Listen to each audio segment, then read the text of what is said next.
न्यायालय परिसर में अधिवक्ता शेषमणि प्रजापति पर हुए हमले का संज्ञान लेकर आईजी गोरखपुर ने 15 जुलाई की रात को 4 नामजद और 30-35 अज्ञात लोगों के नाम से सिद्धार्थनगर थाने में एफआईआर दर्ज करा दिया गया।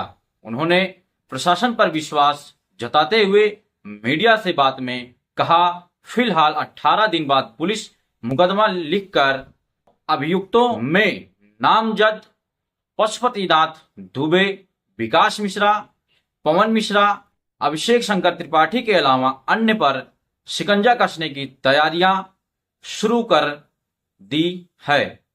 ज्ञात हुआ था कि आप अनशन पे बैठेंगे, तो अनशन पर बैठेंगे या प्रशासन के द्वारा कोई ऐसा आश्वासन मिला कि जिससे आपने एक कदम पीछे आपने किया? सबसे पहले आप लोगों को बहुत बहुत धन्यवाद, सभी सम्मानित मीडिया को बहुत बहुत धन्यवाद। और मैं प्रशासन को धन्यवाद देना चाहता हूँ, लेट ही सही, लेकिन हमारे मामले में 27 तारीख को हुई घटना को लेकर जो आज लगभग 18-19 दिन से मैं सफ़र कर रहा था थाने से लेकर सभी ऑफिसों तक, देर से ही सही लेकिन प्रशासन ने जागा और हमें न्याय दिया।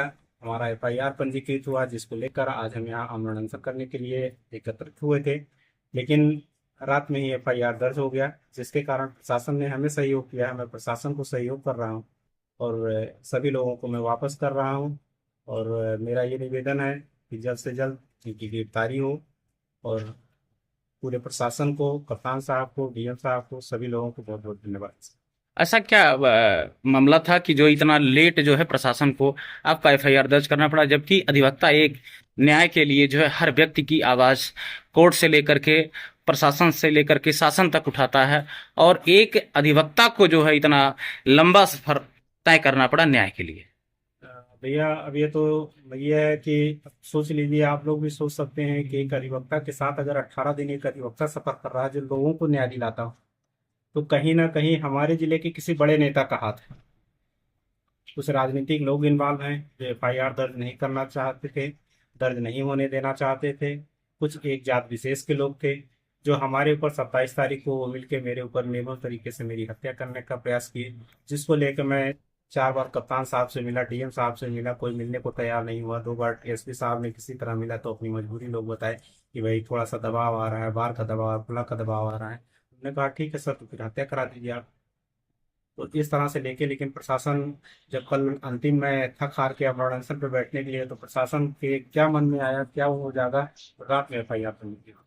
ये बताइए, जैसा विदित हुआ था कि आप के द्वारा जैसे कोई एक बताया जा रहा है कि अभद्र टिप्पणी कोई की गई थी, ठीक है, ऐसा क्या टिप्पणी थी उस पर जिसपे आपने ठीक लिखा था? भैया मेरे द्वारा किसी तरह की कोई टिप्पणी नहीं की गई है, तब भी मेरे द्वारा कहा गया था। आज भी मैं मीडिया के माध्यम से कहना चाहता हूँ, मेरे फेसबुक आईडी से किसी तरह की कोई टिप्पणी नहीं की गई है। ये इन लोगों की सोची समझी साजिश है, क्योंकि मैं एक अधिवक्ता हूँ, समाज सेवा भी करता हूँ, कई ऐसे पदों की जिम्मेदारियों को भी निर्वहन करता हूँ, जिससे ये लोग हमसे काफी क्षुब्ध हैं।